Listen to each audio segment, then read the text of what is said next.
Praise the Lord. Praise the Lord. Hallelujah. Hallelujah. Hallelujah. Hallelujah. Hallelujah. Hallelujah. പ്രിയപ്പെട്ട ദൈവജനമേ, ഈശോ ആ ദിവസങ്ങളിൽ പ്രാർത്ഥിക്കുവാനായി മലയിലേക്ക് പോയി ദൈവത്തോട് ചേർന്നിരുന്നുകൊണ്ട് അവിടുന്ന് പ്രാർത്ഥിച്ചു. തുടർന്ന് അവിടുന്ന് അപ്പസ്തോലന്മാരെ തെരഞ്ഞെടുത്ത് പിതാവായ ദൈവത്തിൻ്റെ പദ്ധതികളെ ആവിഷ്കരിക്കുവാൻ വേണ്ടി പ്രാർത്ഥിച്ചൊരുങ്ങി അഭിഷേകം സ്വീകരിച്ച് അപ്പസ്തോലന്മാരെ തെരഞ്ഞെടുക്കുന്ന ഈശോയുടെ സാന്നിധ്യത്തിൻ്റെ മുൻപിൽ നമ്മുടെ ജീവിതങ്ങളെ സമർപ്പിച്ചുകൊണ്ട് ഈ കാലഘട്ടങ്ങളിൽ പ്രാർത്ഥിക്കുന്ന ഒരു മനുഷ്യനായി തീരുവാൻ, പ്രാർത്ഥിക്കുന്ന ഒരു സമൂഹമായി തീരുവാൻ ഞങ്ങളെ സഹായിക്കണമേ, ഞങ്ങളുടെ കുടുംബങ്ങളെ സഹായിക്കണമേ, സഭയെ സഹായിക്കണമേ എന്ന പ്രാർത്ഥനയോടെ പ്രാർത്ഥിച്ചാൽ ഉത്തരമുണ്ട്, യാചിച്ചാൽ മറുപടിയുണ്ട്, മുട്ടിയാൽ തുറന്നിടും, ചോദിച്ചാൽ ലഭിച്ചിടും അതു നിശ്ചയം. പ്രാർത്ഥിച്ചാൽ ഉത്തരമുണ്ട്, യാചിച്ചാൽ മറുപടിയുണ്ട്, മുട്ടിയാൽ തുറന്നിടും, ചോദിച്ചാൽ ലഭിച്ചിടും അതു നിശ്ചയം. നിശ്ചയം നിശ്ചയം അതു നിശ്ചയം, വാക്കു പറഞ്ഞവൻ മാറുകില്ല. നിശ്ചയം നിശ്ചയം അതു നിശ്ചയം, വാഗ്ദത്തം തന്നവനകലുകില്ല. പ്രാർത്ഥിച്ചാൽ ഉത്തരമുണ്ട്, യാചിച്ചാൽ മറുപടിയും, മുട്ടിയാൽ തുറന്നിടും, ചോദിച്ചാൽ ലഭിച്ചിടും അതു നിശ്ചയം. Hallelujah hallelujah hallelujah hallelujah hallelujah hallelujah hallelujah hallelujah hallelujah hallelujah hallelujah hallelujah hallelujah. ദൈവത്തെ സ്തുതിച്ച് പ്രാർത്ഥിക്കാം. ആരാധന. ഹല്ലേലൂയ. സജീവമായ അപ്പത്തിന്റെ സാന്നിധ്യമായി എന്റെ കൂടെ ആയിരിക്കുന്ന ജീവിക്കുന്ന ദൈവത്തെ നമുക്ക് കാണാം. വിശ്വാസത്തിന്റെ കണ്ണുകൾ കൊണ്ട്, എന്റെ പരിശുദ്ധിയുടെ കണ്ണുകൾ കൊണ്ട്, എന്റെ സഭയുടെ കണ്ണുകൾ കൊണ്ട്, കാലഘട്ടത്തിന്റെ ദൈവികതയുടെ വെളിപ്പെടുത്തലിന്റെ കണ്ണുകളിലൂടെ വിശുദ്ധ കുർബാനയിൽ വസിക്കുന്ന ദിവ്യകാരുണ്യനാഥന്റെ മുൻപിൽ മണിക്കൂറുകളോളം ഇരിക്കാനുള്ള കൃപ ലഭിച്ചവരോട് ചേർന്ന് നമുക്കും ഈ ആരാധനയിലും ഈ പ്രാർത്ഥനയിലും ഈ വചനപ്രഘോഷണത്തിലും പങ്കുചേർന്ന് ഒരിക്കൽ കൂടി നമുക്ക് ദൈവത്തെ സ്തുതിച്ച് പ്രാർത്ഥിക്കാം. സ്തുതിക്കുന്നു ദൈവമേ, യേശുവേ നന്ദി ദൈവമേ, സ്തുതിക്കുന്നു സ്തുതിക്കുന്നു സ്തുതിക്കുന്നു സ്തുതിക്കുന്നു. Praise the Lord. Praise the Lord. Hallelujah. Hallelujah. Hallelujah. Hallelujah. Hallelujah. Hallelujah. യോഹന്നാന്റെ സുവിശേഷം 6-ാം അധ്യായം 35-ാം തിരുവചനം. യേശു അവരോട് പറഞ്ഞു, ഞാനാണ് ജീവന്റെ അപ്പം. എൻ്റെ അടുത്ത് വരുന്നവന് ഒരിക്കലും വിശക്കുകയില്ല, എന്നിൽ വിശ്വസിക്കുന്നവന് ദാഹിക്കുകയുമില്ല. Praise the Lord. Praise the Lord. Hallelujah. Hallelujah. Hallelujah. Hallelujah. പ്രിയപ്പെട്ട സഹോദരങ്ങളെ, ഒരുപക്ഷെ ഈ കാലഘട്ടങ്ങളിൽ വിശുദ്ധ കുർബാനയെക്കുറിച്ചും വിശുദ്ധ കുർബാനയുടെ ആരാധനയെക്കുറിച്ചും ദിവ്യകാരുണ്യ ഭക്തിയെക്കുറിച്ചുമൊക്കെ ഒരുപാട് കാര്യങ്ങൾ നമുക്ക് മനസ്സിലാക്കാൻ സാധിച്ചിട്ടുണ്ട്. എന്നാൽ ഒരു വൈദികൻ എന്ന രീതിയിൽ, ഒരു കുടുംബനാഥൻ എന്ന വിധത്തിൽ, ഒരു യുവാവെന്ന രീതിയിൽ, പ്രത്യേകമായ സമർപ്പണം നടത്തിയിരിക്കുന്ന ഒരു വ്യക്തി എന്ന രീതിയിൽ, സഭയുമായി ബന്ധപ്പെട്ട്, ഈശോയുടെ തിരുരക്തവുമായി ബന്ധപ്പെട്ട്, പരിശുദ്ധ കുർബാനയുമായി ബന്ധപ്പെട്ട് ജീവിക്കുന്ന നമുക്ക് ഓരോരുത്തർക്കും ജീവിതത്തിൽ അനുകരിക്കാൻ പറ്റുന്ന ഒരു നല്ല മാതൃകയെ നമുക്ക് സ്വീകരിക്കുവാൻ പരിശ്രമിക്കാം. ഒരു പുരോഹിതൻ എന്ന രീതിയിൽ ഒത്തിരിയേറെ വാർഷിക ധ്യാനങ്ങളിൽ പങ്കെടുത്തിട്ടുണ്ടാകാം. പക്ഷേ ഓരോ ധ്യാനാവസരത്തിലും ഒരുപാട് തീരുമാനങ്ങൾ എടുക്കാറുണ്ട്. എൻ്റെ അടുത്തു വരുന്ന ഒരു വർഷം ഞാൻ ദൈവവചനവുമായി ബന്ധപ്പെട്ട് 1 മണിക്കൂർ സമയമെങ്കിലും ദൈവവചനം വായിക്കും. ഞാൻ എല്ലാ ദിവസവും ഒരു നിശ്ചിത സമയം വിശുദ്ധ കുർബാനയുടെ മുൻപിലിരുന്ന് പ്രാർത്ഥിക്കും. എൻ്റെ ജീവിതത്തിൽ കുറഞ്ഞത് ഒരു 4 ജപമാലയെങ്കിലും ഞാൻ ചൊല്ലും. പക്ഷേ ഇതുപോലെയുള്ള ചില തീരുമാനങ്ങളൊക്കെ എടുത്ത് ഏതാനും ദിവസങ്ങളോ ആഴ്ചകളോ മാസങ്ങളോ കഴിയുമ്പോൾ എൻ്റെ ജീവിതത്തിൽ ഞാൻ എടുത്ത ഈ തീരുമാനങ്ങളൊന്നും തന്നെ നടപ്പിലാക്കാൻ കഴിയാതെ ദീർഘവർഷങ്ങളായി ഒരുപക്ഷെ പൗരോഹിത്യ ജീവിതത്തിൽ തന്നെ ക്രൈസ്തവ ജീവിതത്തിൽ തന്നെ ഒരു നിലനിൽപ്പില്ലാത്തവനെ പോലെ ജീവിക്കാൻ ഒരുപാട് സാധ്യതകൾ ഉണ്ടായിട്ടുണ്ടാകാം. എന്നാൽ പ്രിയപ്പെട്ട വിശുദ്ധ ജനമേ, ഫുൾട്ടൻ ജേർഷീൻ എന്ന് പറയുന്ന പ്രസിദ്ധനായിട്ടുള്ള അത്ഭുതകരമായ വചനപ്രഘോഷകനായി കാലഘട്ടങ്ങളിൽ ജീവിച്ച അദ്ദേഹത്തിന്റെ ജീവിതത്തിൽ അദ്ദേഹം പറയുന്ന ഒരു അനുഭവമുണ്ട്. ചൈനയിലെ ദേവാലയത്തിൽ വെച്ച് അവിടുത്തെ വിശുദ്ധ കുർബാന സൂക്ഷിച്ചിരുന്ന ദിവ്യ സക്രാരി അടക്കം അത് ചിതറിക്കപ്പെടുന്ന ഒരു സാഹചര്യം ഉണ്ടാകുമ്പോൾ ചിതറിക്കിടക്കുന്ന ഈ വിശുദ്ധ കുർബാനയെ നോക്കിയിരുന്ന ഒരു പെൺകുട്ടി തൊട്ടടുത്തുള്ള ഒരു വീട്ടിൽ ആയിരിക്കുകയാണ്. ദേവാലയത്തിന്റെ അൾത്താരയുടെ മുൻപിൽ വീണ് കിടക്കുന്ന ഈ വിശുദ്ധ കുർബാന ആരാലും ഒരുപക്ഷെ ശ്രദ്ധിക്കപ്പെടാതെ പോവുകയും ഈ ദേവാലയം തകർക്കാൻ വേണ്ടി വന്ന അധികാരികൾ ഈ വിശുദ്ധ കുർബാനയുടെ മുകളിലൂടെ ചവിട്ടി നടക്കുകയും വിശുദ്ധ കുർബാനയിൽ യേശുവിന്റെ സാന്നിധ്യമില്ല എന്നൊക്കെ പറയുകയും ചെയ്തപ്പോൾ കണ്ണീരോടെ നോക്കി നിന്ന ഈ പെൺകുട്ടി എന്തു ചെയ്തു? തൊട്ടടുത്തുള്ള ഒരു മുറിയിൽ ആ ഇടവകയിലെ വൈദികനെ വീട്ടുതടങ്കലിലാക്കിയിരിക്കുകയാണ്. ദേവാലയത്തിന് പട്ടാളക്കാർ കാവൽ നിൽക്കുകയാണ്. ഓരോ ദിവസവും രാത്രിയിൽ പേര് പോലും ഒരുപക്ഷെ പറഞ്ഞിട്ടില്ലാത്ത ഈ സ്കൂൾ വിദ്യാർത്ഥി വീണ് കിടക്കുന്ന വിശുദ്ധ കുർബാനയുടെ മുൻപിൽ ഓരോ രാത്രിയിലും കടന്നു വരും. 1 മണിക്കൂർ സമയം ഈ വിശുദ്ധ കുർബാനയുടെ മുൻപിൽ മുട്ടുകുത്തി പ്രാർത്ഥിക്കും. അങ്ങനെ ഓരോ ദിവസവും കടന്നു പോവുകയാണ്. 32 ദിവസം കടന്നുപോയി. ഓരോ ദിവസവും ഈ വീണ് കിടക്കുന്ന വിശുദ്ധ കുർബാനയുടെ മുൻപിൽ മുട്ടുകുത്തി പ്രാർത്ഥിച്ച് നാവുകൊണ്ട് വിശുദ്ധ കുർബാന നക്കിയെടുത്ത് ഉള്ളിലേക്ക് കൊണ്ടുപോവുകയാണ്.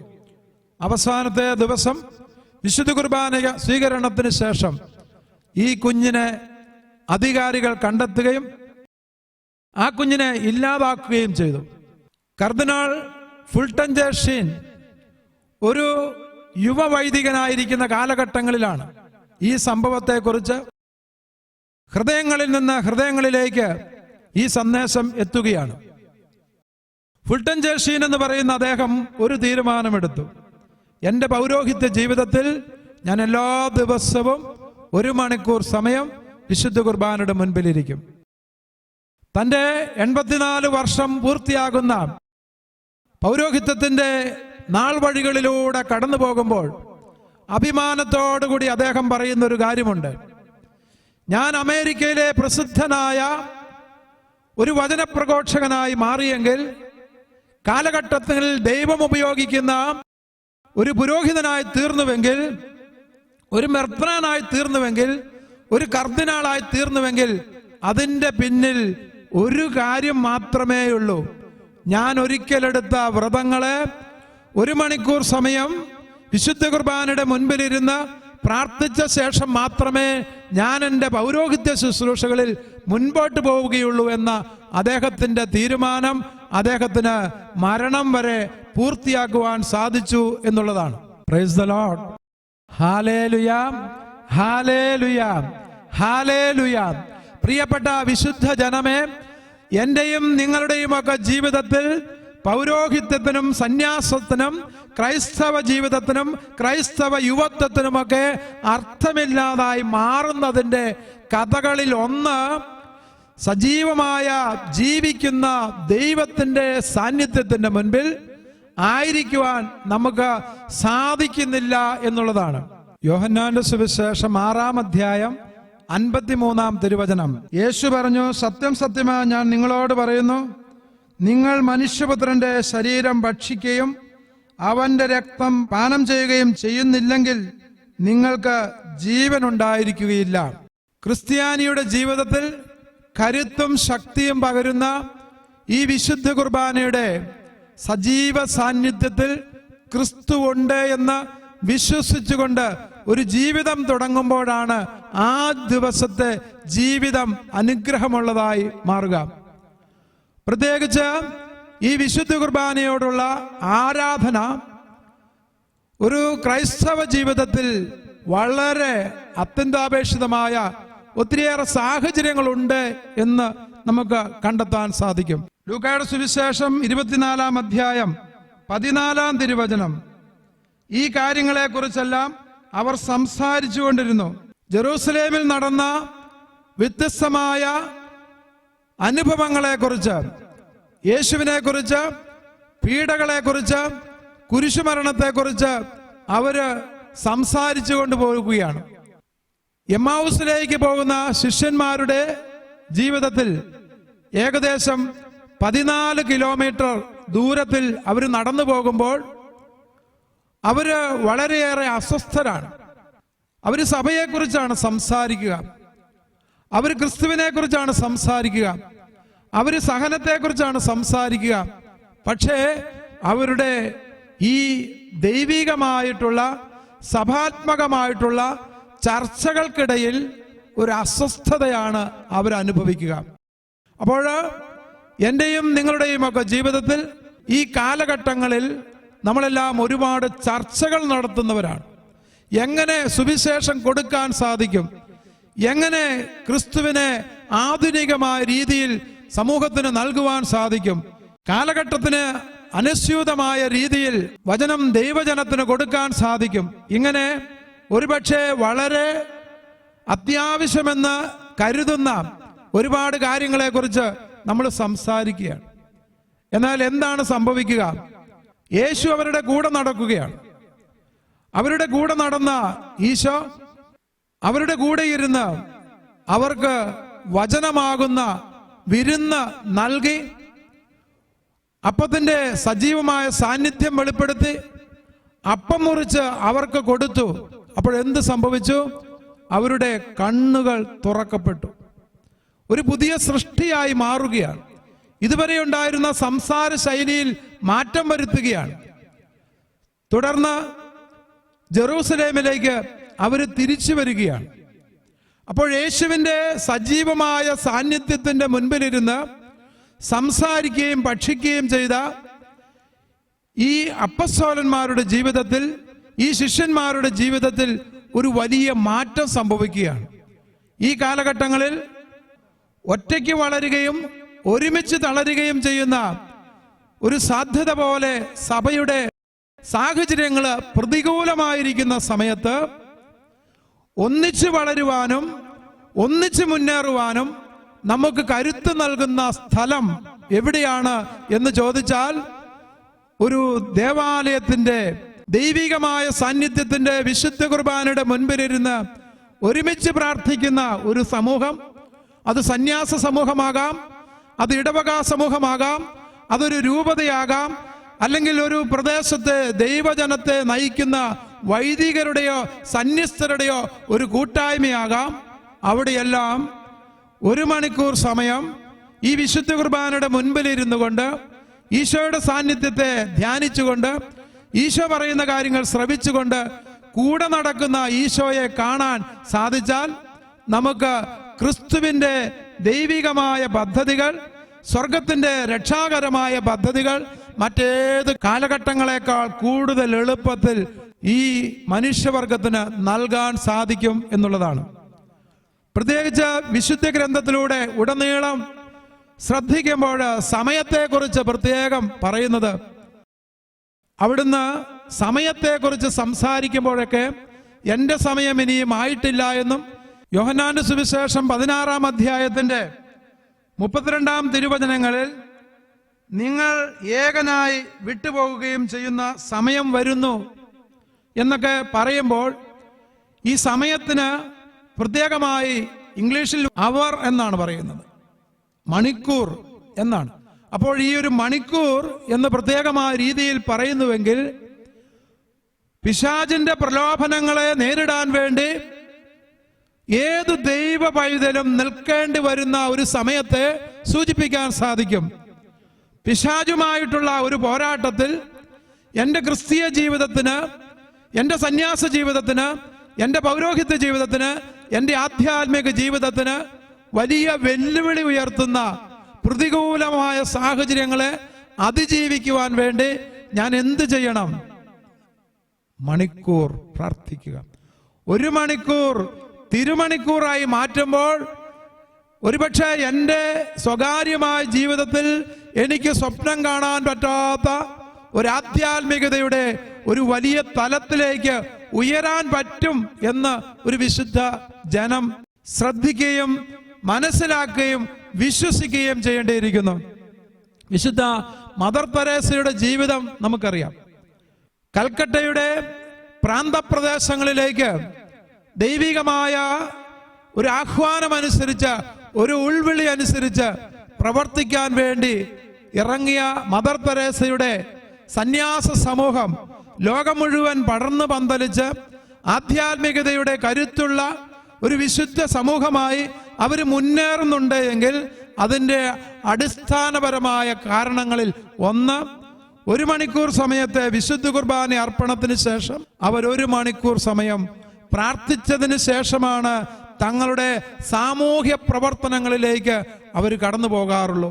ജീവിതത്തിൻ്റെ ദിവസത്തിൻ്റെ ഏത് അത്യാവശ്യ സമയങ്ങളിലും ദിവ്യകാരുണ്യനാഥനോടൊപ്പം 1 മണിക്കൂർ സമയം ഇരിക്കാൻ പറ്റുന്നില്ല എങ്കിൽ എൻ്റെ ശുശ്രൂഷകളൊക്കെ വെറും സാമൂഹ്യ പ്രവർത്തനം മാത്രമാണെന്നും ഈ ഭൂമിയിലെ ഏത് മനുഷ്യനും ചെയ്യാൻ പറ്റുന്ന ഒരു പ്രവൃത്തി മാത്രമാണെന്ന് ഒരു സന്യാസിയും ഒരു വൈദികനുമൊക്കെ ചിന്തിക്കാൻ തുടങ്ങുമ്പോഴാണ് എൻ്റെ പൗരോഹിത്യ ജീവിതത്തിന്, എൻ്റെ സന്യാസ ജീവിതത്തിന്, എൻ്റെ ആധ്യാത്മിക ജീവിതത്തിന് കരുത്ത് നേടുവാൻ ഈ വിശുദ്ധ കുർബാനയുടെ ആരാധനയുടെ മുൻപിൽ 1 മണിക്കൂർ സമയം ഞാൻ ഇരിക്കാതെ ഒരു ദിവസം പോലും കടന്നു പോകാൻ പാടില്ല എന്ന് എനിക്ക് തീരുമാനമെടുക്കാൻ സാധിക്കുക.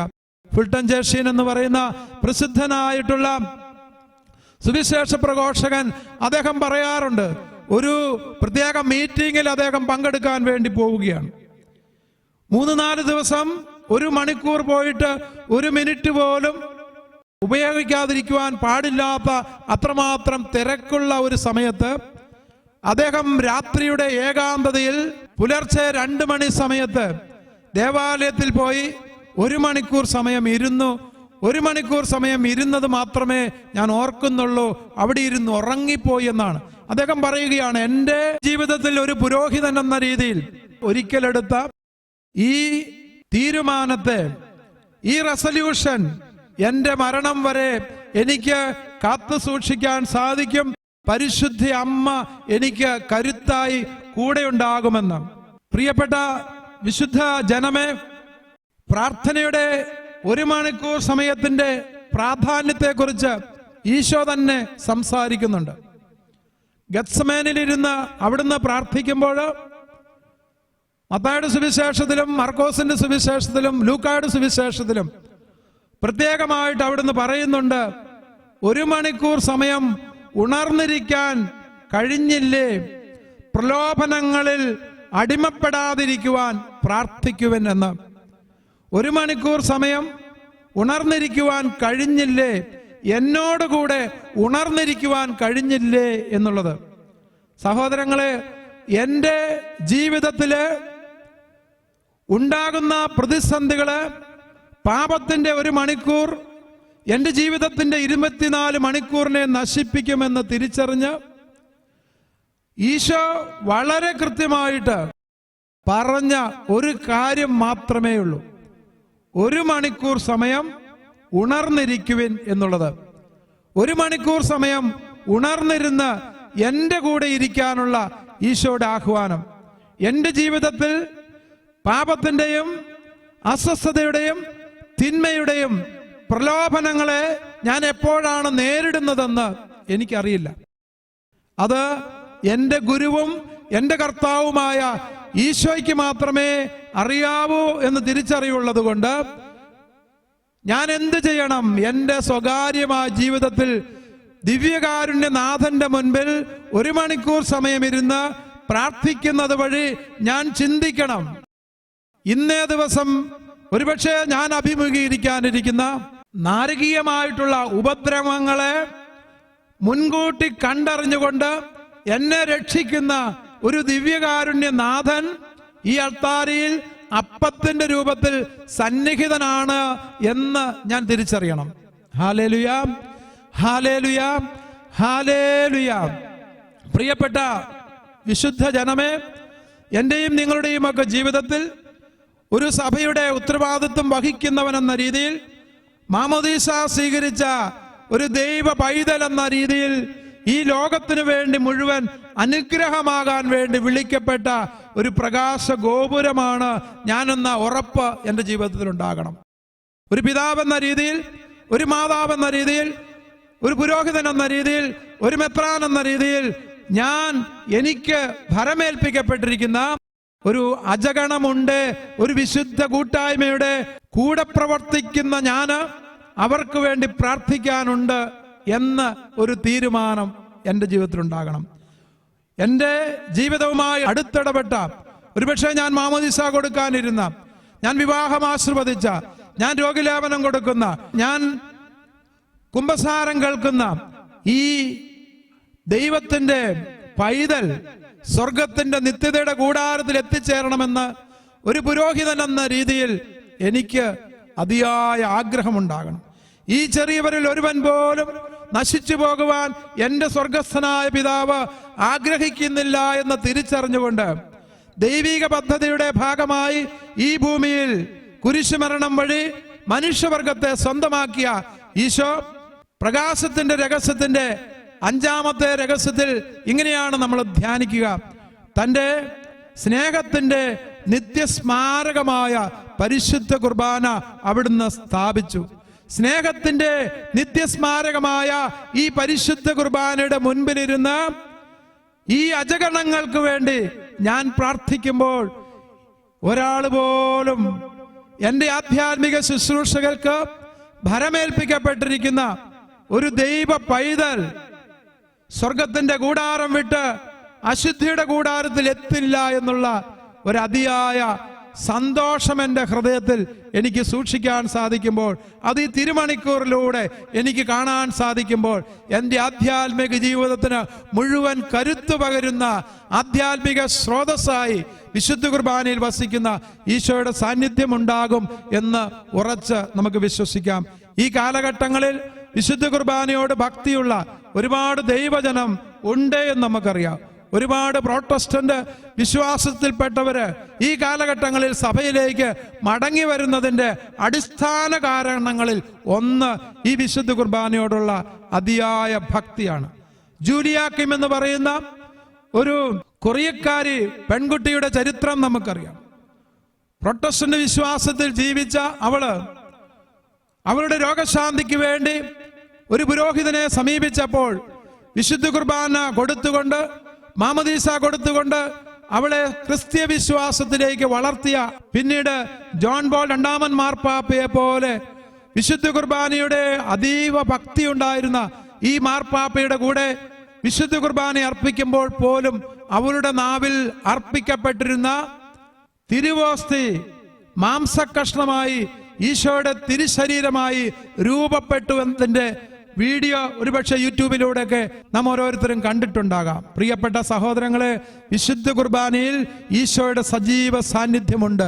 ഈ സജീവ സാന്നിധ്യത്തിന്റെ മുൻപിൽ ഞാൻ 1 മണിക്കൂർ ഇരിക്കാനുള്ള താല്പര്യം കാണിക്കുന്നത് വഴി അത് എൻ്റെ ആധ്യാത്മിക ജീവിതവും എൻ്റെ ജീവിതവുമായി ബന്ധപ്പെട്ട ഒരുപാട് മനുഷ്യരുടെ വിശുദ്ധീകരണത്തിനും രക്ഷയ്ക്കും അത് കാരണമാകുമെന്ന് വിചാരിച്ചുകൊണ്ട് മാമോദീസ സ്വീകരിച്ച ക്രിസ്തീയ വിശ്വാസത്തിലേക്ക് വരുവാൻ ഭാഗ്യം കിട്ടിയ നമുക്ക് ഓരോരുത്തർക്കും ഈ ദിവ്യകാരുണ്യനാഥനെ ആരാധിച്ചുകൊണ്ട് ഓരോ ദിവസത്തിൻ്റെ 24 മണിക്കൂറിനെയും അത് ദിവ്യകാരുണ്യനാഥന്റെ തിരുമണിക്കൂറുകളായി രൂപപ്പെടുത്തുവാൻ വേണ്ടി ഒരുങ്ങാം.